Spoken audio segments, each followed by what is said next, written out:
ఈ రైతు బంధు పడుతున్నదా లేదా, ఎంతవరకు పడ్డది? సో దయచేసి మీ అభిప్రాయాన్ని కమెంట్ రూపంలో చెప్పే ప్రయత్నం చేయండి. పబ్లిక్ ఏమనుకుంటున్నారు?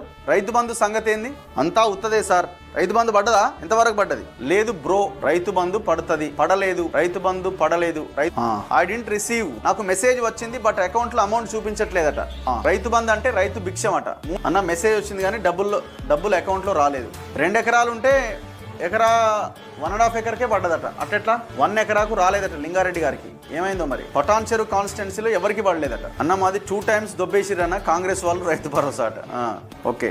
మేడ్చల్ జిల్లాలో రైతు బంధు పడట్లేదు అన్న. 1/2 ఎకరాకు కూడా పడలేదట సత్యారెడ్డి. రుణమాఫీ 2 లక్షల, వడ్డీ రేట్ 2 లక్షలట. వడ్డీతో కలుపుకుంటే 2,50,000 అయిందట. పాపం ఇట్లాంటి వాళ్ళు ఆ 50,000 పైన కట్టుకొని వెయిట్ చేసి రేవంత్ రెడ్డి వేస్తాడేమో అని. కానీ లాస్ట్కి ఆయన కూడా హ్యాండ్ ఇచ్చేసిండు అందరికి. మంచిర్యాల ఎమ్మెల్యే ప్రేమ్ సాగర్ రావు భూ కబ్జాదారుడిపై మాట్లాడండి. అవునట్టుగా మామూలుగా ఉండదట కదా.